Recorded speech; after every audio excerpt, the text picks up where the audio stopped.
Hey, Slop Dog! The Brainiacs are ready!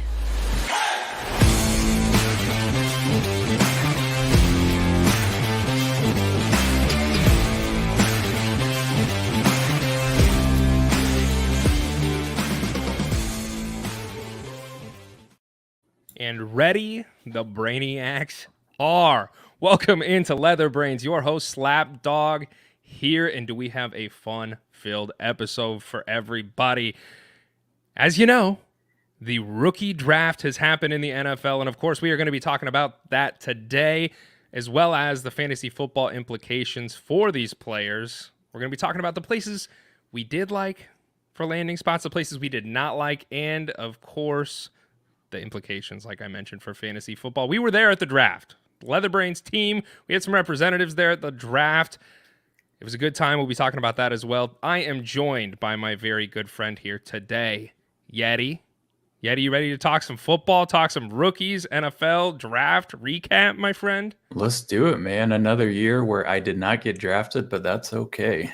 You know, I'm pretty surprised by that. I thought you had a pretty good opportunity to kind of sneak into like the third round. Like I was kind of figuring that was where you were going to go. Honestly, I should go above Bijan. Like that's where I felt like my talent was, my skill set. I think I'm a first round pick all day.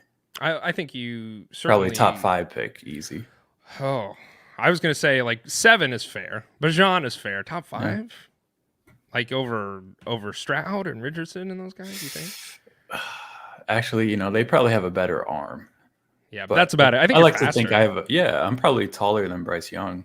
Yeah, well, I think like half the elementary school population is taller than Bryce Young. So that's not a huge accomplishment, but we're going to be talking about it. Before we do any of that, Yeti, you know it, I know it. We have a little bit of news to talk about. So you ready to get down to business? Let's get down to business. Let's do it, baby. Hey, boys. Let's get down to business. All right, first thing to talk about here, Yeti. Lamar Jackson. The man.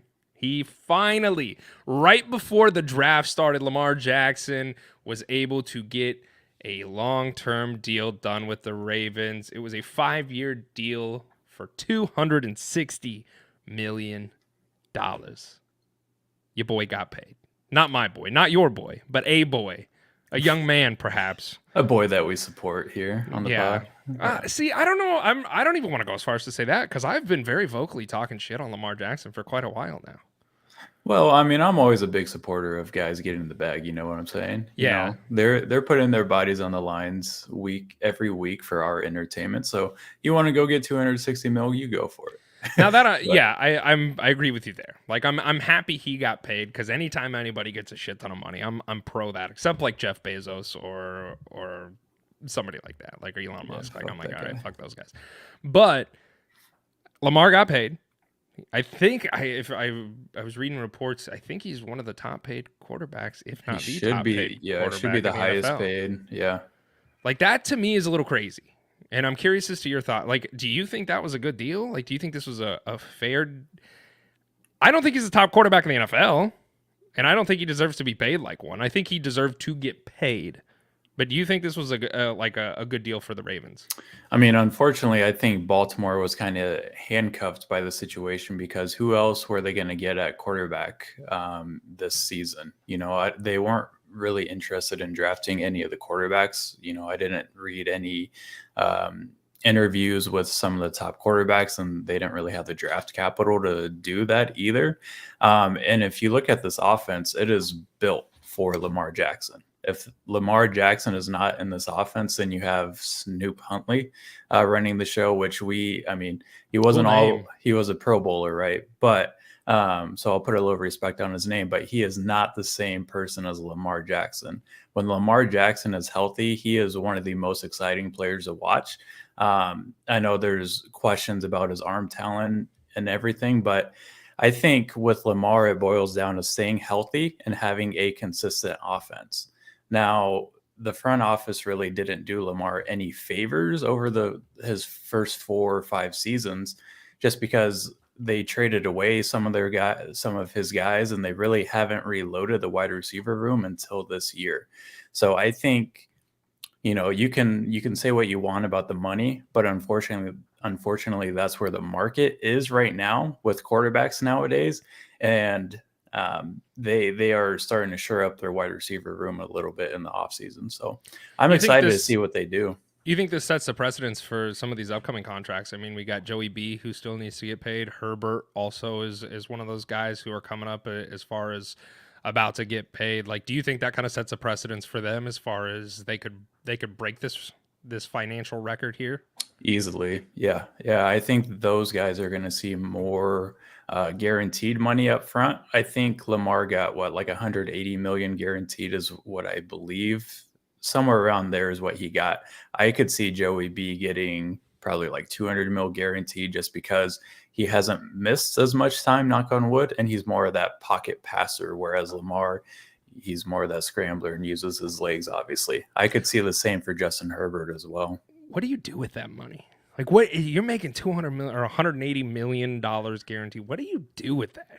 Well, look at fucking Patrick Mahomes, man. He went and bought some of the Kansas City Royals. He's starting to invest in the soccer team that's in Kansas City. He's buying Whataburgers. Like these guys, they're smart. They're very smart with their money now.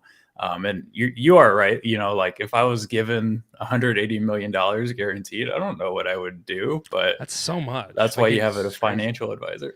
That's fair. That's fair. Yeah.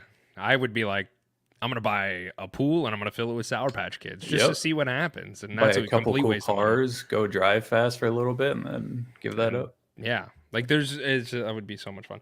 Other piece of news, probably the headline news. Yeti Randall Cobb was signed to the Jets on a 1-year deal. So is Garrett Wilson done in that offense? RIP that whole offense now. Randall Cobb is going to steal the show, I think. You think so? Yeah. He is the top tier talent. He has been for years. I got to give kudos to Aaron Rodgers for getting his boy a bag this offseason because let's be honest, Randall Cobb is probably 3 years past his prime, 4 years past his prime. Oh yeah, like they walked off in the sunset together, and I guarantee you, like in that tunnel picture when Aaron Rodgers like shoved the media out of the way, I was like, "Get the fuck out of here!" He had his arm around Randall Cobb. I guarantee you he whispered. He kind of got down in his ear a little bit and he was like, "Let's go to the Jets." And You're coming with like, me, buddy. Yeah, and then he's like, "Okay, yeah. Like I don't have any talent to offer, but if you could give me a deal done, that would be wonderful." He must have done that with Alan Lazard too, because Lazard got one of the biggest contracts this offseason. 4 years, $44 million. And then you got Randall Cobb coming in. I don't think the money's been announced yet, but let's be honest, I don't think any other team besides Green Bay would probably have signed Randall Cobb this offseason. No. But like you look at it like this. You mentioned Alan Lazard, and I say this just because Lazard did get paid, but the wide receiver market right now is pretty freaking scarce. And I'm not saying Lazard is top tier shit, but like he's a usable like wide receiver too. Would be kind of how I look at him. And there's no wide receivers right now in the market, so yeah, the demand for them is probably much higher financially, and you got to pay them if you want them to come there. So I didn't really understand that. I understand it a little bit more now that Elijah Moore has left that offense, but that was something that I was pretty surprised with, given all the movement that the Jets were already doing to obtain Rodgers. This seems more like a locker room type of move, right? To help maybe get Garrett Wilson up to speed, maybe help some of the younger wide receivers they have. I don't know. That's the only reason I could make I kind of like that thought, though. I like that thought because it's like, hey, I've been playing with Aaron for a hell of a long time. I know what he likes. Let me teach you some of that because he's in the back doing ayahuasca. He's basically he's another wide receiver coach on the field, basically. Yeah. So I do like in that respect. Yes, I do. I don't really expect him for fantasy purposes to do a whole lot. So, but there are some things that we need to talk about for fantasy purposes, and that being the NFL draft, Yeti. So unfortunately, you were unable to go, but Scotty and I went to the NFL draft. We went to the first round. It was insane. It was absolutely insane. The draft was freaking awesome. Everything was so overpriced, as to be expected. So you couldn't get drunk, because it would cost you about cost me, I'm a big guy, cost me about $250 to get drunk, because beers were like $15 a pop. But it was cool, man. We were there for the first day. We got there very early, so we were at the very front of the berm. We were looking down on the stage. And then, Scotty and I are just playing around on our phones for a while, hanging out, waiting for this thing to start. And then we finally looked behind us after like right when everything was about to start. I turn around and I look, dude, it was freaking incredible. There was so many people shoved like shoulder to shoulder just to watch the draft. And that was really freaking sweet. What I will say though, is it was kind of unfortunate because I didn't get, there's so many people, my cell phone reception was not good. So, and the reason I say this is because the draft starts, right? And we all watched the draft. You did at home. We did it in person. And what they don't tell you about the NFL draft is they don't tell you the trade terms whenever a trade happens when you're there. So it's not like they get up on stage and they're like, so-and-so traded so-and-so for this, this, and this, so they're on the clock. The only thing that happens is you're sitting there, right? So the first pick, of course, is the Panthers, and they take Bryce Young. The second pick is C.J. Stroud to the Texans. Me, Cardinals fan, we're on the clock. I'm the only Cardinals fan, I think, probably in attendance for the NFL draft. There was like one other person I saw that was wearing a Cardinals jersey, and I was like, "You're my boy." So I'm surrounded by Chiefs fans, right? Because it's in KC, and everybody's like, "What's going on? What are you guys gonna do?" And I'm like, "I don't know." And each team has 10 minutes to pick. Okay, so you're watching the thing clock down. You're watching the clock go down. The stage lights are all in the colors of the Cardinals. Okay, and all of a sudden, we're talking, we're having fun, we're waiting for the pick or Goodell to come out. And I will tell you that was the best part, was booing Roger Goodell. Like, I lost my voice because I was just a good guttural boo. It felt so good. But so you're waiting for him to come out and announce this pick, okay? And when we're doing this, you're just watching the clock go down and you're like, okay, what the hell's going to happen? And I turned away for a second. I turned back and I see that the Texans are on the clock. And I was like, and the colors on the stage had changed. And I was like, are they glitching out? Because the Texans just picked a pick ago.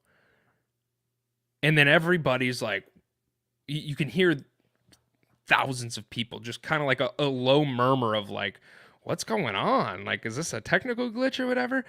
And then the news comes in that there was a trade. And I'm freaking out, Yeti. I'm like, what's going on? What do we do? And the Texans are on the clock again, which is freaking insane because they had the second pick and then they bought the third pick. So me as a Cardinals fan, I'm like, what did we get for this? What is going on? They come out on stage. They announce Will Anderson to the Texans, the edge rusher. And I'm like, okay. And then it's just the next pick. The Colts are on the clock. And I'm like, what in the hell's going on? But I don't have cell phone reception. Yeah. So I can't like go look on Twitter. And so I turn to the guys behind me and I'm like, what the hell did we just get for that? And they're like, you got a first, you got a second. And I'm like, hell yeah, we moved back to the 12th. Life's good. We got a first rounder next year. Like, this is incredible. Like, go Cardinals, right? And then we bought back up to the 7th round or 7th overall to get our offensive lineman. So it was just, that was cool. That was cool to see all of the trades happening but they don't tell you in the draft that like what happens. Like all of a sudden it just changes colors and all of a sudden somebody else is going and that's when it gets really crazy because the crowd just starts buying into it. But the crowd really bought into it with Bijan Robinson. I heard a lot of sadness. I heard mixed feelings, I should say, when he was drafted to the Falcons. So was there something that really surprised you? Like what player surprised you the most in this rookie draft? I think the big one for me, I want to preface this by saying I wasn't a big believer in this person to begin with, but I think the biggest shock to me was Will Levis falling out of the first round, just because going into Thursday, so last Thursday, we had been hearing nonstop rumors about Levis being, a top 10 pick. There was rumors of him being the number 2 pick going to Houston or even going to Indy, that him and Indy were like a perfect match all offseason, it seemed. But yet, Levis, he slid out of the first round and ended up going to Tennessee in the second. So I think for me, that was the biggest shock, just because he was rumored to be, QB3 behind Stroud and Young. Yeah, you have a companion there that probably agrees with you. I think my cat here agrees with me.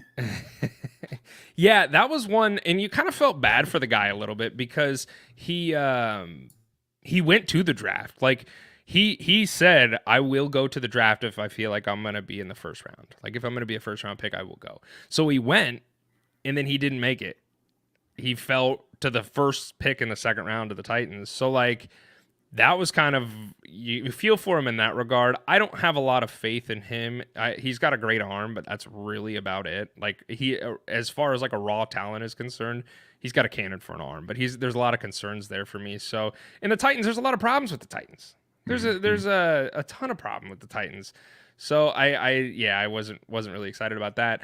Well, let's just start from the top. Let's go over the first round, Yeti, and let's talk about this. So Bryce Young to the Panthers. What are your initial thoughts there? He was my QB1 going into the draft on Thursday, so I think him to Carolina has been kind of locked in place for the past couple weeks. No real surprises there. I think for fantasy outlook, though, out of the I don't know if I want to say this yet, but okay, say it. Out of the 3 rookie quarterbacks that went in the first round, I think he's going to be the most productive this year, and I think he probably has the best outlook as far as the class of 2023 goes. Even regarding the lackluster team that he is surrounded with, I mean, like he doesn't have any stars there. I think again, out of the 3, he played with Alabama, obviously, and we think of Alabama as a powerhouse every year because they are, right? But last year, their wide receiver room was it wasn't Alabama-esque. It was probably Nebraska-esque, which is, it is what it is, right? But Bryce Young, he has played with younger or not as good wide receivers. And I think CJ Stroud was a beneficiary of having a loaded wide receiver room every year that he started at Ohio State. Florida didn't have that many weapons for Anthony Richardson. So I think Bryce Young is well equipped to go into the NFL and be productive with guys who aren't, they're not JSNs or they're not Marvin Harrison Juniors. Okay. Is Bryce Young's height, like I know we joke around about his height a lot. Is that something that is of a concern? As a fellow short guy, no. No. Honestly, no, not really. I mean, if the guy can play, the film does not lie on Bryce Young. This dude went up against SEC defenses for the past 3 years. He's proven what he can do, even though he's 5'10", 5'9", whatever you want to say. I think he's going to be just fine in the NFL. Okay. CJ Stroud to the Texans. I don't think this was not a shocker for myself. I think on a lot of mocks, this is kind of where we had projected he would go. So not a surprise by any stretch of the means. Are we excited about that for Stroud? I think Stroud is one of those guys that we're going to have to wait for a year or two to really kind of decide on, was that a good pick? Obviously we have to do that with every rookie, but I'm saying initially for me, CJ Stroud is kind of like, we'll kind of see what happens because we talk about lackluster rooms. Houston is in that same exact situation. Yeah, I think Houston, for me, I think I like Houston marginally better than the Panthers. Like as far as like an offensive like talent pool, I think there's just like a marginal difference with the Texans being a little bit better as far as what they have around them. I'm not going to say it's a lot, but it's enough for me to like the Texans offensive output just a little bit more. And that could change because Bryce Young could be that differentiator this year. So I'm interested to see both of them develop. And there's another quarterback, obviously the third quarterback off the board, who needs a lot of development. Anthony Richardson to the Colts. I want to give my thoughts on this first because I had kind of said this or alluded to this regarding, I thought there was a chance this could happen. I thought there was a chance that he goes to the Colts because we had seen what happened when Shane Steichen, and I probably butchered that name, he was the offensive coordinator for the Eagles, and he developed Jalen Hurts incredibly well. And granted, Jalen Hurts, I think, is a raw. He had a little bit more progression already by the time that Shane had him. But now Shane is the head coach for the Colts. The Colts are in desperate need for a quarterback, and they get their guy. Anthony Richardson is a raw talent, but he needs a lot of molding and development. He's fast. He can throw the ball okay, but he's not great at reading. He doesn't read the defenses very well. There's a lot of question marks around him, but as a raw talent, I kind of like this move because he is the quarterback 3. I would take him or Stroud. I think Bryce Young is very clearly the best one, but I think from an offensive perspective, he found a good home. And for that, I am excited for Richardson in that regard. If he can, I mean, like if he hits, he's going to be one of the most dominant quarterbacks in the NFL. But that's a big if, I think. And that's my opinion. I'm curious as to yours.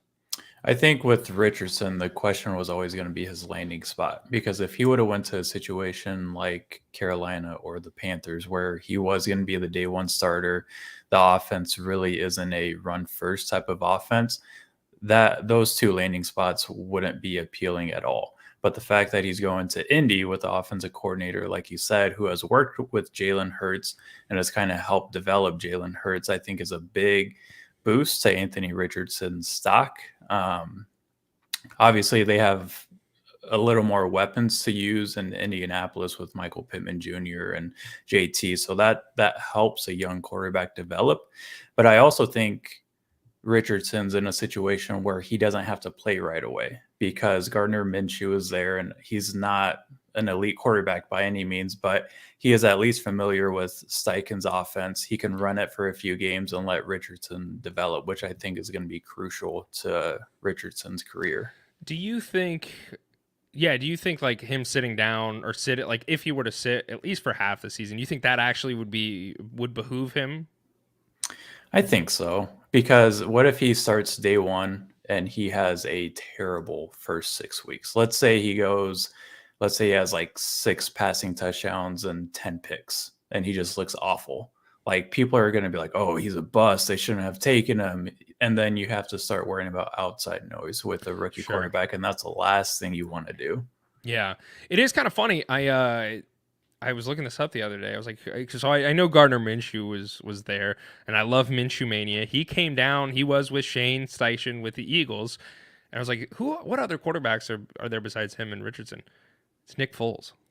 It's just like an Eagles quarterback reunion room. Like, that's what this is. And I was like, oh, dang. So just thought I'd throw that out there. I don't think Nick Foles has any relevance for fantasy football, but it was just kind of funny. I was like, man, he's just bringing all his homies back into the grind of seriously, that quarterback room. So kind of funny. Carson Wentz is going to be next. Yeah, it's just that'll complete the trifecta. Bijan Robinson, the 101, which I want to stop before we talk about Bijan real quick. I've seen a lot of mock drafts, or not mock drafts, but like now that the NFL draft has been completed, a lot of dynasty teams have now done their rookie drafts. We just did ours, and we'll talk about it here in a little bit. I've seen so many people take Anthony Richardson 101. Like, legitimately, Anthony stupid. Richardson is the 101 off the board for so many people. And I'm like, dang, man, like, I get it. Like, Richardson is an interesting own, especially if you don't need him. Like that, I think, like, if you can, if you're not super desperate for a quarterback, but you're like, yeah, I'll throw him on the back burner and we'll see what happens in the next year or two, I'm fine with that. But the 101, I was like, that seems a little much for me. So I just wanted to point that out because I've seen a lot of teams doing that. Yeah. But Bijan Robinson, probably the real 101 for this, and a lot of drafts here, went to the Falcons at the 7th overall pick. What was your? I was shocked that he went that early. I thought he would fall just a little bit more. Are you happy with that? Are you sad with that? Are you just okay with that? Like, what are you thinking about him with the Falcons? Oh, yeah. I like to say I looked into my crystal ball last episode when I said he would end up with Atlanta. And I felt that because there was a lot of talk about Tyler Algier being their running back. But if you look at his effective stats numbers, man, they don't lie. Like, he wasn't that great with his touches, and he was mainly just a volume type of guy. So now you have a guy like Bijan Robinson, who is a generational talent that can really change that offense. I know they are a run-heavy offense already. They have weapons there with Drake London and Kyle Pitts, but I think adding Bijan gives them another element because he has that. He's so twitchy. He's explosive. He can catch out of the backfield, and they can rotate their guys now with Algier and an aging Cordero Patterson. So I think this is a great spot for Bijan. He's going to be running behind a great offensive line They run the ball a fuck ton. I think it was what I tweeted it out like 58% of the time, which is the most in the NFL. So I love this for Bijan. Obviously, he's the number one pick in rookie draft. Top 10 running back this year for fantasy? Yeah, I was gonna say he's probably top 5 in redraft. Wow. Yeah, I will see. We'll see. What I would like from the Falcons offense is them to, and I think we will see. I think we should see a little bit of running regression from them, just a little bit, not like a ton, but I expect them to throw the ball a little bit more this year. You know, Kyle Pitts got hurt last year. That definitely doesn't help when it's only Drake London on the field. Desmond Ridder is not a rookie, but technically a rookie if you really want to get down to it. So I want them to throw the ball more to see what this offense truly can be, because Kyle Pitts truthers have been struggling for so long. Sorry, Scotty. And it hasn't happened yet. And I think that like this could be a year where if Kyle Pitts doesn't actually do something for fantasy, I could finally see him dropping in value, because realistically, the man has not dropped that much in value since he entered the NFL, but he hasn't really done a ton to enter that top tier conversation. So I think this is kind of a shit or get off the pot year for him as far as will he produce for fantasy. And I'm excited to see what that offense could be. And I think Bijan will help with that. I think, you know, he's a dual threat guy. He's somebody that can take the dump offs. He can run between the tackles. And you as we progress in the NFL, those guys become less and less. Like they're just harder to find. So I think that could open up the offense and in turn give both these wide receivers some tight end and wide receiver some value. So I'm okay with this pick. I would have liked to see him fall just a little bit more, just because there were some other, like if he would have went to the Bengals, it was a lock for me. Mm-hmm. Or like if he would have went to the Chargers, like what would that have meant for Austin Eckler? Like, and then how do you draft these guys, you know? So, but he went to the Falcons. It is what it is. And then the next running back off the board to the Detroit Lions was Jahmyr Gibbs. So one of the biggest surprises too of the first round. That was a huge. I can tell you very confidently that the entire draft just like gasped in shock that he was off the board that quick. Yeah, I mean, I God, I can't talk because it shocked me so much. Calm down, Yeti. Take a breath. I know. I think we talked about it last week too, or we asked the Brainiacs how many running backs would go in the first round, and we all said probably just one. We don't think Gibbs is going to go in the first round, so I think this one was kind of like but. Yeah, the following overall moves after the draft or during the draft kind of made this pick make a little more sense to me. I had initially listed Jahmyr Gibbs as a loser because of this landing spot, but that was because they had Swift there as well. Yeah, they had Swift and they just signed Demont, but they had not released Swift. They traded Swift away to Eagles for a draft pick, and that immediately opened up his role, right? Is there any concern, though? You mentioned David, Swift is not in the picture anymore, and we forgot to put that in the news. But DeAndre Swift is now in Eagles. So for all of you that did not know, he is with the Eagles. But surprise. I mean, does Montgomery being there, like, does that have some concern for you as far as his output in this offense, at the very least this year?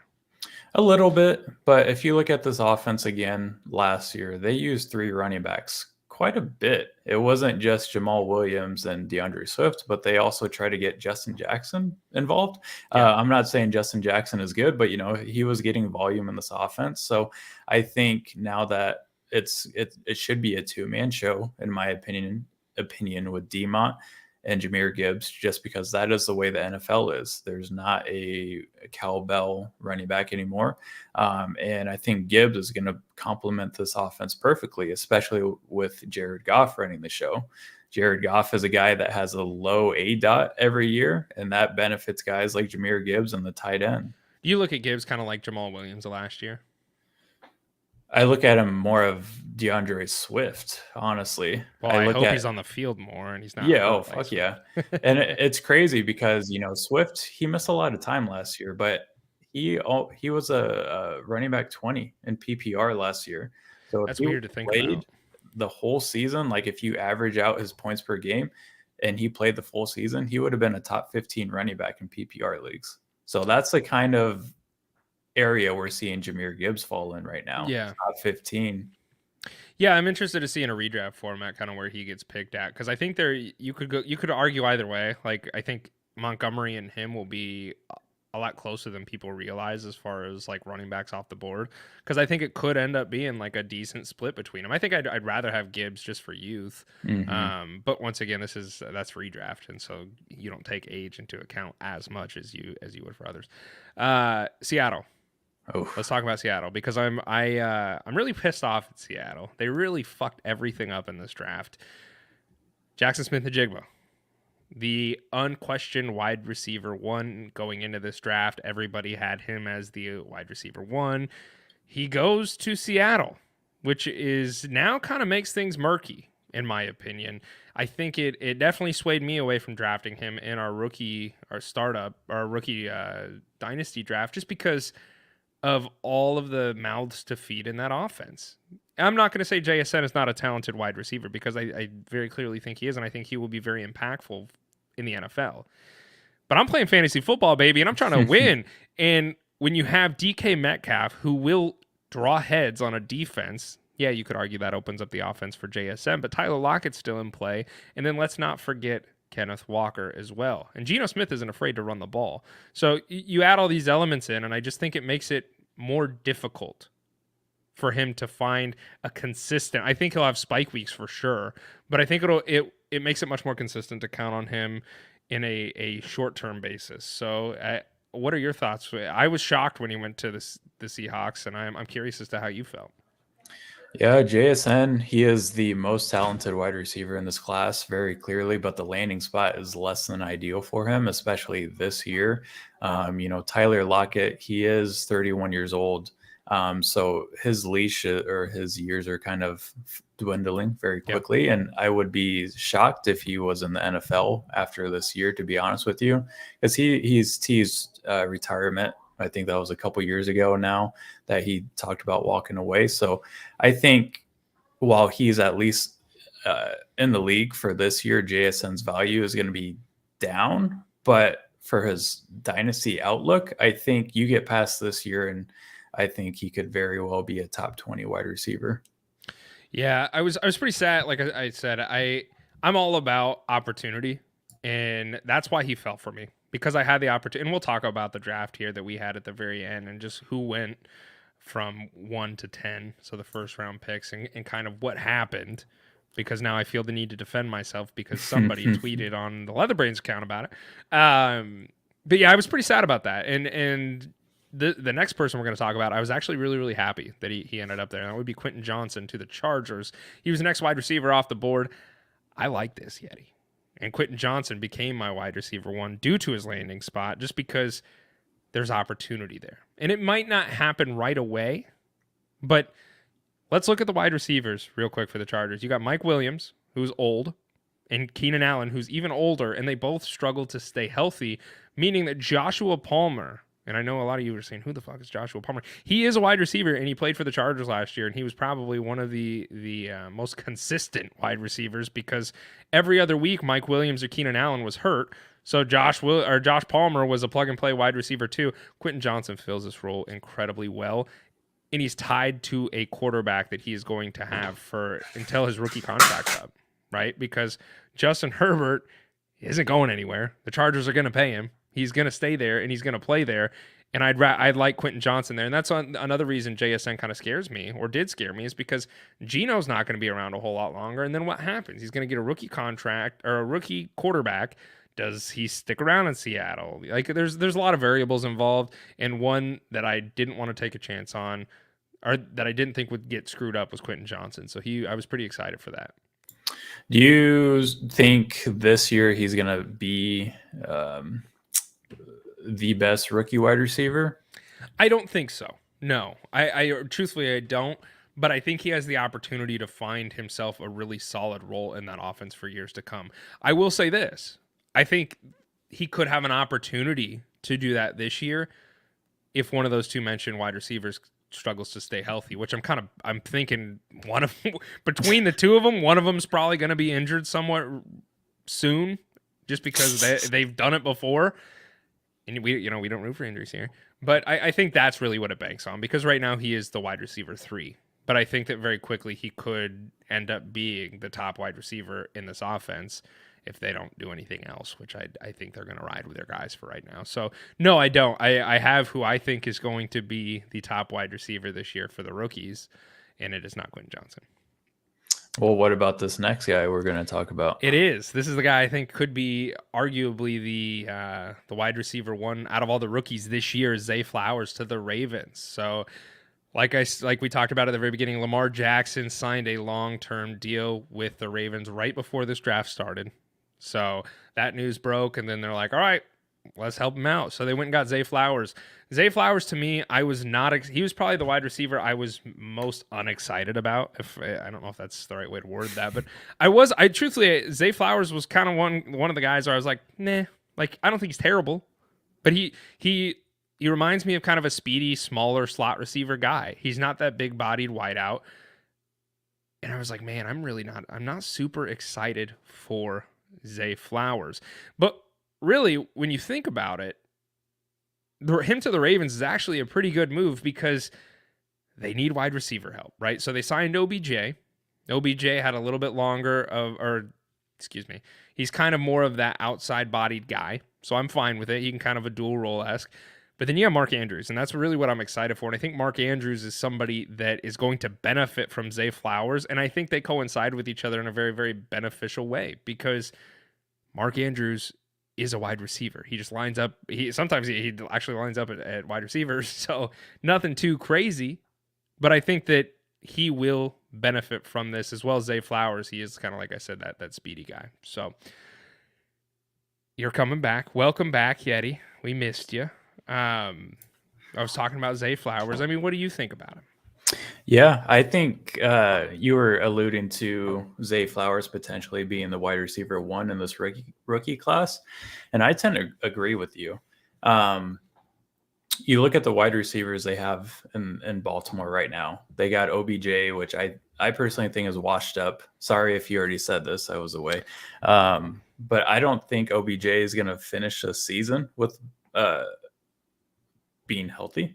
So I think Zay Flowers is going to be the guy to own in this offense going forward. Yeah, I do too. I think I don't think I said this, but he's young. He's tied to this offense for a while, and he's going to be like Rashad Bateman he's never been a wide receiver one. I think that was a hope for a lot of people, but that's just not what he is. Like Hollywood Brown was the wide receiver one. And I think Zay Flowers is kind of like a Hollywood Brown. Like I think I kind of look at him in that similar fashion. I think he's a little bit smaller. I'd have to go look at the stat sheet. But he's going to be around in this offense for a while. And I like Zay Flowers for that reason. And they need help at wide receiver. We saw them struggle last year because they had no wide receivers. This is a good move for the Ravens. I don't know if I would have liked it as much as Jordan Addison, who was the next wide receiver off the board to the Vikings. I would have liked to see Jordan Addison to the Ravens more so than Zay Flowers because, like I said, Zay Flowers out of the top four wide receivers, he was kind of on the bottom of the list for me. But landing spots matter. Mm-hmm. Landing spots matter for me quite a bit. So, Jordan Addison, why don't you talk about him, Yeti? Yeah, I'm actually very excited about Jordan Addison going to Minnesota just because I thought Jordan Addison could be the wide receiver one in this rookie class. He's going to an offense that throws the ball, I think the third most in the NFL is what I tweeted out. And he's going into an offense that just lost their wide receiver too with Adam Thielen. The only other wide receiver outside of Jay Jets, obviously, is can't remember his name right now, so he must be irrelevant, right? Yes. KJ Osborne, that's who I was going to say. Yeah. But I think Addison is going to be one of those guys that can come in and he can automatically command 100 targets just based off of volume. Yeah, the really crappy thing for him was the fact that Justin Jefferson is not going anywhere, right? So he fell a little bit in fantasy drafts just because of that reason. He still went in the first round, but it made you like if you had to pick between Zay Flowers or Jordan Addison, if they were both on the board right there, and you needed a wide receiver, which one are you taking? Jordan Addison. Are you? I think Zay Flowers is going to be more of a gadget type of guy this year, whereas Jordan Addison is more. He can create more separation off the line with his route running. So I would prefer a guy like Addison in my offense. Yeah, I wish he would have went to somewhere else where he had a clear-cut path to be the guy, and that he's never going to be that with Justin Jefferson in that offense. I think they could serve a very complementary role, maybe even arguably like a T. Higgins, Jamar Chase, but it still kind of makes it more difficult to trust him on a pretty consistent basis, which kind of sucks. So, Even like a AJ Brown, Devontae Smith type of comparison, I think is fair here because Jordan Addison is the same size as Devontae Smith, and they kind of the same skill set. Yeah, the other thing that is kind of interesting is Kirk Cousins is on the last deal of his year of his contract. So, like, what happens with do they re-sign him? Like, I think maybe some of that's maybe that is just dependent upon how he plays this year, and maybe they'll sign him to like another 1 or 2 year deal or something. But like he's getting close to the end, so that kind of complicates things a little bit as well. So, last guy here in the first round, of course, Dalton Kincaid. Shot up. I like this pick a lot for the Bills. I actually went on Twitter and said this exact thing. I think this was a great move for the Bills. Realistically, like Dalton Kincaid, he was my tight end one. I know a lot of people had Michael Mayer there. I don't think Mayer's bad, but I think Kincaid has a lot more to offer in an offense than Mayer does. And so I was so happy that the Bills got him. He's huge. He's a big dude. He can catch the ball. He can run routes. And I think this really helps this offense because Josh Allen, as we know, him and Stephon Diggs, they're not eating breakfast together, but they are loving each other quite a bit. And he shows Stephon Diggs a lot of love. But I think this helps open the field up. You know, you look at the Bills team, there was a lot of speculation that they were going to move on from Gabe Davis. But why? You know, yes, he does drop a lot of balls, but he's still young. He's still incredibly fast. He just needs to catch the damn thing. And so you could take a while, like the top four wide receivers are off the board. Now, I think if one of them was there, they certainly would have taken him. But at that point, they can look at it and be like, okay, we'll get a tight end who's a top tier elite tight end. And I think they kind of knew they were going to get a tight end. Obviously, their tight end, Dawson Knox, is still there, but he's kind of aging. I think Kincaid was a great move, and I think this helps open up this offense a hell of a lot more. Yeah, and I think we're going to see a lot more 2 tight end sets with Buffalo. I think that this is what this draft pick is kind of indicating. Yeah. If you look at their splits versus who plays in the slot versus on the line, actually, it's about dead even from Dalton Kincaid in college to Dawson Knox in the NFL. So I don't see a world where they can't coexist on the offense at the same time. So I think for fantasy production, that sucks, obviously, but I think we're going to see Kincaid involved early and often with this offense. And I think he's a good own for somebody if you're like, I mean, tight end's always a crapshoot position in fantasy anyway.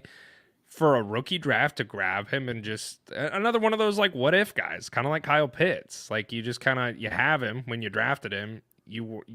Some people probably sold the farm on Kyle Pitts and it didn't benefit them, but like, just set him in your bench. Let's see what happens in a couple years when he is the only the tight end one. Because right now there's a lot of question: is it Dawson Knox? Is it Dalton Kincaid? We'll see. But I tend to agree with you. I think that we're going to see this offense kind of run a double tight set, and I think that could help. Like I think that could also be extremely beneficial for this offense because that middle of the field becomes a hell of a lot more murky. We've seen Josh Allen like to just gunsling it to Stephon Diggs, but if you have some defenses have to respect Diggs. He's going to be in double coverage, and if you can open up the middle of the field, you can advance the ball pretty dang easy. So I like that. I like this pick a lot. Let's move to the second round, Yeti. We talked about him a little bit earlier. Will Levis goes to the Titans. I kind of already shared my feelings. So what are your feelings with Will Levis to the Titans? I really think he's going to be a bust. I do. If too. you just look at his college production, it wasn't there. And he's kind of like Anthony Richardson, except I feel like already at his peak. Mm-hmm. Like what you saw in college is what you're going to get with him in the NFL. And I think this landing spot with Tennessee is very curious. You know, I'm not a big fan of Tennessee's front office, and I know they just revamped it or whatever you want to say, but they drafted Malik Willis last year. They quickly gave up on him. Yeah. And now they drafted Will Levis this year. Like, how short of a leash is he going to have before they decide to replace him if he does play this year? Well, not only that, but like, look at this team. Yeah. Like, you have an aging Derrick Henry who, the dude's freaking jacked and he's scary looking. How much longer is he going to play NFL football as a running back? Because he's getting old. And eventually he is going to be done. And then what does this team do? Because Derrick Henry is the identity of the Titans. And so when he is gone, which could be sooner rather than later, I think truthfully, he's probably one injury away from like his career going downhill pretty damn quick. So you have that to face. Who are your wide receivers? You traded away A.J. Brown for Treylon Burks, who hasn't done anything yet. You don't have a quarterback because you've got Ryan Tannehill, Malik Willis, and now Will Levis. So it's going to be a freaking dumpster fire of a quarterback room trying to figure out who your guy is going to be to start the year. And that's it. Like, you have no wide receivers. You have an aging offensive line who, like, your offensive line is not great. So what the hell is this team going to do?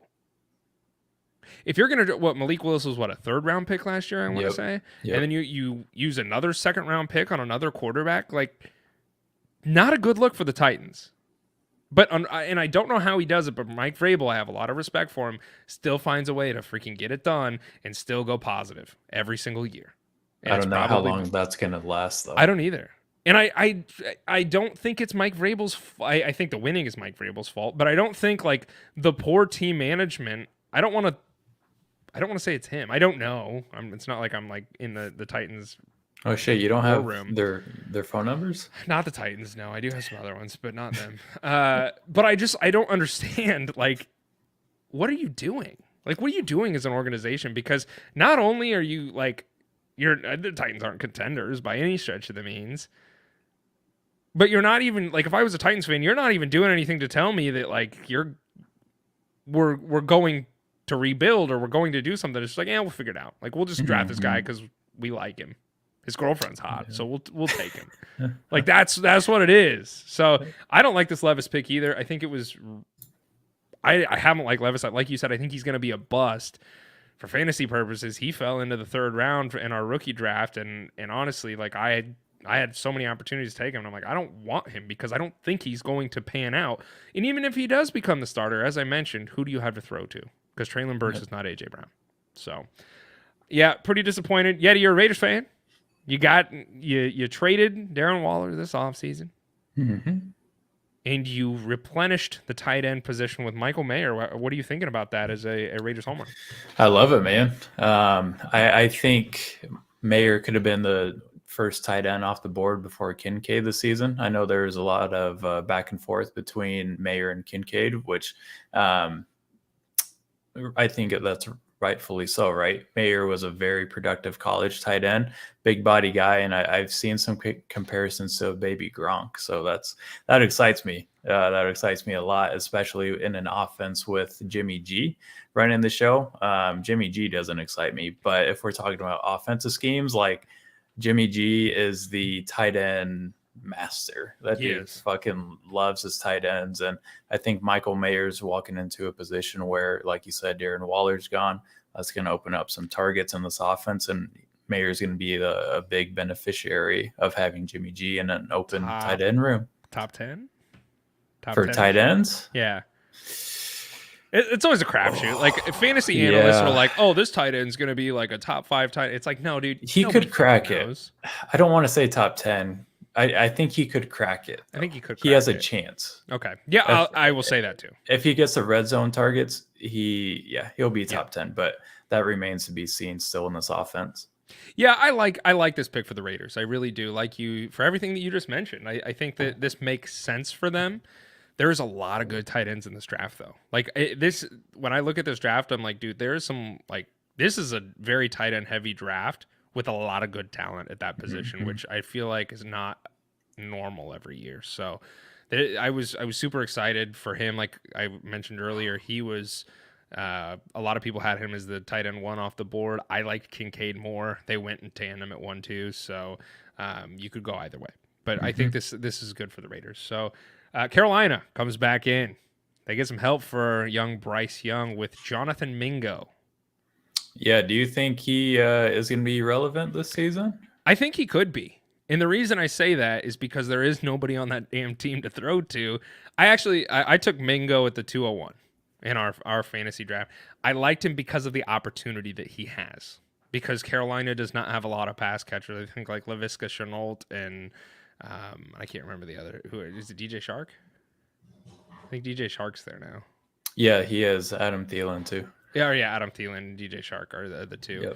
Yep. So I think he could come in and make like a considerable impact on this team. He is one of those big-bodied guys, and I think that situationally he's not in a bad spot. So I liked this pick.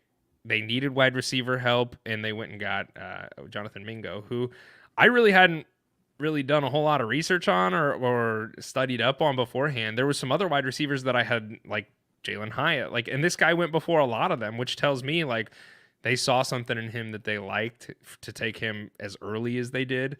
I think he is going to be playing this year. So And I'm kinda excited for him. he's got the draft capital to back him up too, going in the second round.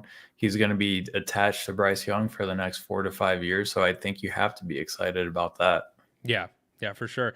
The Packers, they went and got Luke Musgrave, another tight end out of Tight End University, and Jaden Reed. So what are you thinking about both these guys in the second round?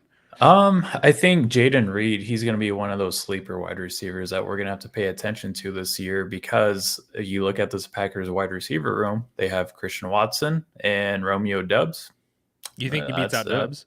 I think it's very possible that he could, especially with this draft capital. You know, they took him in the second round, so they obviously believe in his talent and his skill set, and I think he'll get on the field early and often. This offense is kind of a question mark for me, obviously, with Jordan Love running the show, but if the defense is suspect, then they're going to be throwing the ball a lot, which is good news for Jaden Reed and then Luke Musgrave, who they also drafted. Luke Musgrave is curious pick to me, just because we didn't see a lot of him in college, right? I think he had 40 total catches in his college career. So he's kind of unproven in that skill in that way, but he's got the body and he's got the speed to match it. So it'll be interesting to watch him develop in the NFL. Yeah, for sure. Oh, would you look at that? Seattle again. Fucking things up. Gosh. They drafted in the second round Zach Charbonnet, or I think I said that right. Close enough. Running back. What the? I remember. So it was supposed to rain day 2 of the draft, so we opted to go to a bar instead. And I just remember watching this, and I was speechless that Seattle went and took another running back, especially one of the guys that I was pretty excited about going into this draft is somebody, if he found the right spot, he could be very, very impactful. What the hell, man? Kenneth Walker owners had to have shed some tears when they saw that happened. I mean, what did you think when they did this?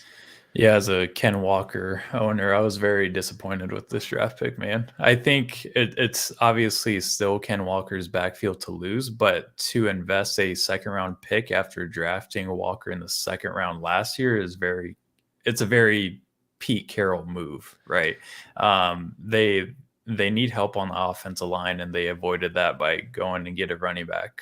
Like, if one gets hurt, we got another one. It makes no, like, I get the argument that in the NFL you need 2 quality running backs. I get that. But Zach Charbonnet and Ken Walker are basically the same exact build. They are the exact same player. It's not like Charbonnet is an elite pass catcher or anything like that. So this move makes no sense. Did it make you feel like owning Walker, like it was significantly devalued now? I think a lot of people are overreacting to it and saying that Charbonnet, he's going to come in and he's going to take a bunch of carries from Ken Walker. And I don't think so. I think to start the season, it's going to be Kenny Walker's backfield.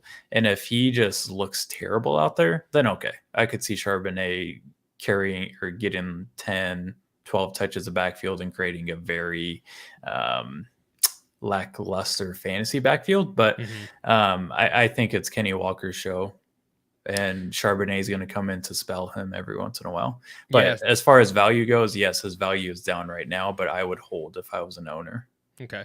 Yeah, I mean, one of our fans here, Eric, had even stated in our chat here, I was shocked with this pick. So we weren't the only ones. I think there was a lot of people that probably felt that way. And then to clean up round 2, we're not going to go through all 7 rounds because we are going to talk about fantasy for just a little bit here at the end. But let's wrap up the second round of the actual NFL draft. Kansas City takes Rashee Rice, wide receiver. I was actually pretty happy with this. I'm And one of those other guys where I hadn't done a lot of homework on them because there was other guys that I thought would go a hell of a lot sooner than somebody like this. But once again, I think the Chiefs saw something in him. Chiefs were needing a wide receiver really bad. So I was pretty excited for fantasy purposes that they went and got another guy. I don't know what you think. I'm really torn on this because we hyped up Sky Moore last season. He was kind of in a similar situation. He gets drafted in the first 3 rounds, and we're like, oh, he's going to replace Tyreek Hill. You know, they need somebody to replace Tyreek Hill's volume. Sky Moore didn't really do anything. You know, that wide receiver room was a rotation every week on who's going to be the best. Juju, MVS, Hardman, you name it. It was just a fucking carousel. And so I think Rice is a very talented wide receiver, but we've seen rookie wide receivers kind of struggle out of the gate in the NFL, rightfully so, right? And I think with Kansas City, he lands in a good situation, but it's going to be hard to trust his fantasy value every week. I think he could develop and be one of Mahomes' favorite targets over the years, but it just remains to be seen how quickly he can pick up the offense. Yeah, and you know, Juju's not there anymore. Hardman is not there anymore. Mm-hmm. So it kind of tickles you a little bit where you're like, oh man, like he could come in here and it's him and MVS and probably Sky Moore. Like this could be a thing. But I'm not saying go buy up on Rashee Rice. And you shouldn't be wasting like a first round pick on him because we saw, as we stated going into last year, we had concerns about the Chiefs offense as far as who's going to eat on a week-to-week basis. It's still Travis Kelce. It will always be Travis Kelce when Travis Kelce's there. But everybody else was, as we had talked about ad nauseum, was just a complete dumpster fire of which one are you going to pick this week. And I would be interested in Rice as like a mid to late second round own for a what if scenario. But I'm not saying go buy him up. He's just somebody I would kind of target as later round one, and you're nodding your head yes. So I'm gonna kind of think that you're agreeing with that. Other landing spots that I just would kind of briefly like to talk about. Really, I just want to talk about Tank Bigsby for just a moment. He went to the Jaguars. He was another running back that I was kind of excited for, and I think this really just made me sad because if these running backs ended up in a better home, and I'm not talking about their home life, but if they ended up in a better NFL team, then I would be much more excited for him. But he goes to the Jags, and that kind of it hurts. Kind of a Ken Walker, Zach Charbonnet situation. What do you do? Like Travis Etienne, I think, is very clearly the running back one, and I think if anything now, Bigsby just becomes kind of a backup, like an RB2, and he might see the field a little bit as kind of like a stunt player, but he's not gonna. It's gonna be Travis Etienne, so that kind of sucks for me, and where I was hoping some of these running backs could go. I don't know if you agree with that or not. He could carve out a role in the short yardage game, honestly. I could see him rotating with Etienne and them trying to save Etienne for later in the season. We see Bigsby come in on like 3rd and 3, 3rd and 2, or even goal line situations, which, I mean, that could hurt Etienne's value, obviously, if he's not getting those touchdowns or if he's not getting those goal line carries anymore. It'll be an interesting situation to watch, though. Yeah, I wish he would have landed with like Dallas. I would have liked that landing spot a lot more. Yeah, me too. All right, so we did our we're in a dynasty league. All the leather brains or the father brains. I don't know what you call us. Like we call ourselves daddy brains, but it kind of sounds weird. Like I feel like I think it's fine. I think I like sexualize my friends when I'm calling you guys the daddy brains. So it just kind of makes me feel odd. But we're all in a dynasty league together, of course. And so this is how it went down, Yeti. 101, of course, was Bijan Robinson. 102 is Bryce Young. 103, you had the 103 and you took Anthony Richardson. I did, yeah. Did I hold on to him? No, you didn't. And see, this is where I really like I'm saying, I feel the need to defend myself because everybody's calling whoever picked at the 104 as a fool. That was me. And so I'd like to defend myself for just a little bit. Because shit happened. I felt like we were in the real draft, like the real NFL draft, with all the craziness that happened in our rookie draft while everything was drafting. So I had the 4th and the 5th pick in the first round. And I woke up the morning of the draft, and I started looking, and I'm like, okay, I think I know who the first 3 are going to be. Just to try, I'm trying to game plan for myself. I'm trying to figure out who's going to be there at the 4. And I was 100% right. So I was like, okay, these 3 are going to be gone. Stroud is going to be there. That's who I'm probably going to take. But I started looking. I'm like, who has the 106? And I one of the guys in the league, I looked, and I'm like, dude, he desperately needs a quarterback. And I wasn't sold on Stroud. So I was like, here's what I'll do. What if I pivot and I sell him the 105 and he gives me the 106, and then we swap second rounds. And then I got a third round just to kind of sprinkle on at the end there. I was like, yeah, no, so I texted him and I was like, hey man, would you be interested in this trade offer?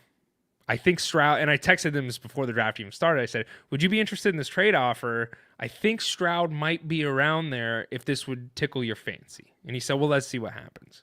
Draft starts 10 minutes later, exactly as I thought it would. He texts me, says, send the trade through. So I was like, okay. So and I wanted Quentin Johnson, and I would have taken CJ Stroud at the 104, and I would have taken Quentin Johnston at the 105, which is still somewhat of a reach, and that's fair. And I was like, okay. So then I moved to the 106, and I'm like, all right, now it's between Gibbs or JSN. Like, these are the 2 guys, and I'm struggling. And then I get a phone call from you. And you call and you say, hey, man, what's going on? I'm like, hey, what's up, man? And you're like, I know that you kind of want Richardson. And I said, yeah, but I'm not willing to overpay, because I really wasn't. And I did it. You could argue that maybe I still even did overpay. I don't think I did. I think it was a pretty fair trade, to be honest with you. And I said, yeah, I'm kind of interested. I said, what are you thinking? And you're like, well, and you gave me 2 different options, and we kind of piddled back and forth. I was nice about it. Yeah. You were not. No, you were nice. I'm not saying you were very kind about it. Cordial. We had some, yeah. And so I traded for Anthony Richardson. I gave it the 106 and the 205, and I got Anthony Richardson. I don't need Anthony Richardson. As I've stated from the very beginning, I'm excited for him. I want him to pan out, and I think that the potential could pan out, but it could also blow up in my face. So I was fine with it, but that is why up to the 106, that's the way it happened that it did. Addison win at the 107, and I probably would have taken JSN there, but I don't hate that pick. JSN at the 108, which is crazy. Like, JSN was a top 5 guy, and to go with the 108 was just insane. And then you got Zay Flowers and Dalton Kincaid to round it out. So it was a very crazy first round. Stuff was happening very quickly for me. But that is why Quentin Johnston went at the 4th, because I wanted to do that thing where you take a wide receiver at the 4th so everybody gawks at it. But I had both the picks. And then some shit just got crazy. You just wanted to fuck up the sleeper ADP, didn't you? Yeah, that's really what I wanted to do. So, job accomplished. Yeah, job accomplished. Before we wrap this up, Yeti, I do just want to give to talk about just some guys who aren't those big name guys who are going to go in the first round. It's just potential targets for rookies in a dynasty league, because a lot of people probably don't know who they are. And I'd like to just talk about them very, very briefly and kind of say, hey, these are some guys you might want to look at targeting. I'm not saying go up and buy. I'm not saying spend, sell the farm to get these guys. But if they are there, I'd like to give a little bit of background as far as maybe why these people should take them. So the first one is Jonathan Mingo. We kind of touched on him, Yeti, so I don't know how much more analysis we need to give. He went 39th overall in the actual draft to the Panthers. The Panthers need wide receiver help. That draft capital, as you mentioned, kind of signifies that they believe that he will be their guy. So he's not going first round. Like I said, I got him at the 201. I was perfectly happy with that. He was somebody that I was like, man, given the draft capital and the fact that there's a vacated wide receiver room there, he could do really well. So he was the first one that I had. We also talked about Rashee Rice. So Rashee Rice, he went 55th overall to the Chiefs. I'm not saying buy up on him. I'm not saying go sell the farm to get him, but he's somebody that I would like to own just because the Chiefs could, and being tied to Patrick Mahomes, that could be really, really fun. So why don't you talk about the next guy a little bit? So the next guy on the list here is Kendre Miller, running back that got drafted to New Orleans. I think this is a very juicy pick to watch, because he is going into a running back room that has a aging Jamal Williams. I believe he's 30 years old. And then Alvin Kamara, we don't know what's going to happen with Alvin Kamara's legal situation. He could Mhm. be in jail before the season starts. So obviously we have to monitor that situation. But Kendre Miller, he comes into this backfield and he could very well be the starting running back come week 8. You know, if you think about it, let's say Kamara gets arrested, he's gone for the first or for this year. Jamal Williams, he's 30 years old. He's not going to be around the whole season, I don't think. Obviously, we don't root for injuries here, but he's also playing with Derek Carr now, who likes to check down the running backs. Kendre Miller is a perfect receiving running back, and I think he could see the field early and often. So I would keep your eyes peeled on Kendre Miller's situation there in New Orleans. Yeah, I got him at the 401, I think. Like the Yeah, 310, 401 turn. he fell way way too far. down. Yeah. But at like The end of third second round? round, Yeah. second round, early third is kind of where I Yeah. would look at maybe targeting him because situationally he could see the field and end up being pretty dang beneficial. So he made our list. What about Jalen Hyatt? He fell drastically in the actual NFL draft and he landed Yep. with the Giants. So what are you thinking? You and I had kind of texted about Hyatt a little bit too. I think NFL scouts were calling their bluff on Tennessee's offense and saying Jalen Hyatt was probably a gadget guy for Tennessee and that he can't really run routes. But I think I tend to agree that he is more of a gadget type of guy, but he landed in a perfect situation, in my opinion, with Brian Dable. I think they were going to have to draw up, some gadget type plays, Tyreek-esque plays for Jalen Hyatt because his biggest skill set is his speed, Yeah. and that's where he's gonna be on the field is because of his speed. So I think taking Jalen Hyatt, mid second, early third is very, very good value because he could be this season. I see him as a Gabe Davis type of guy where he's inconsistent. He could have big weeks and then 2 points the next week, but I think he could have some value going forward with Daniel Jones. Yeah, I mean ADP wise, mid second is probably kind of where I would look at him at. Yep, I think got that's him where at he would- the 205. Yeah, like I think that's pretty good because once again, situationally, he will be on the field this year because the Giants just don't have wide receivers. So I like that. I like that quite a bit. Let's talk Hendon Hooker, baby. Hendon Hooker. I like Hendon. Hendon Hooker fell to the middle of the third.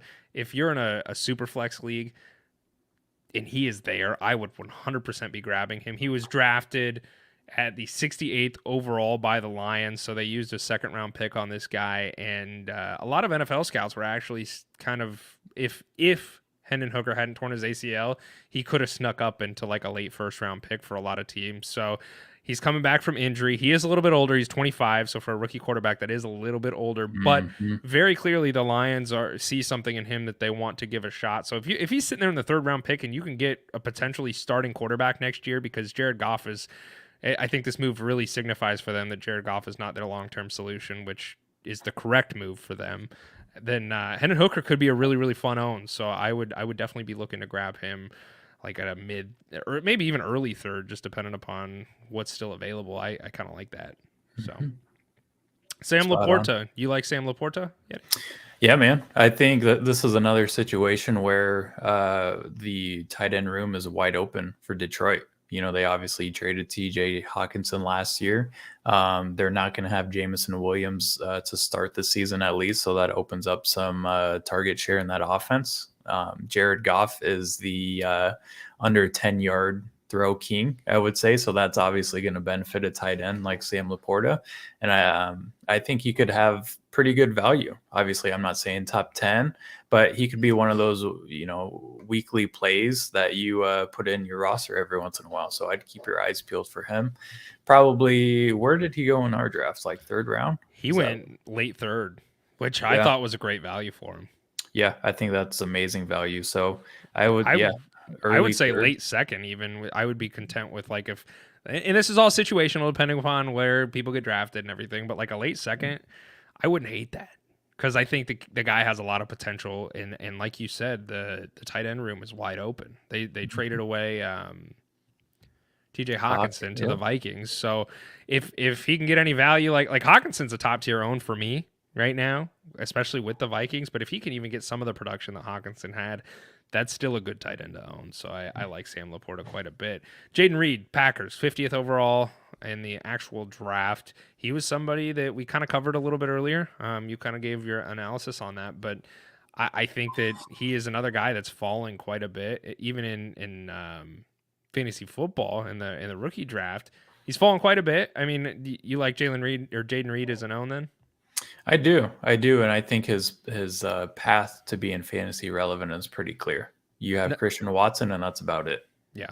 So I think if you can get him in the 3rd round, 4th round, even I think is where you went in our draft. So I think that's pretty damn good value.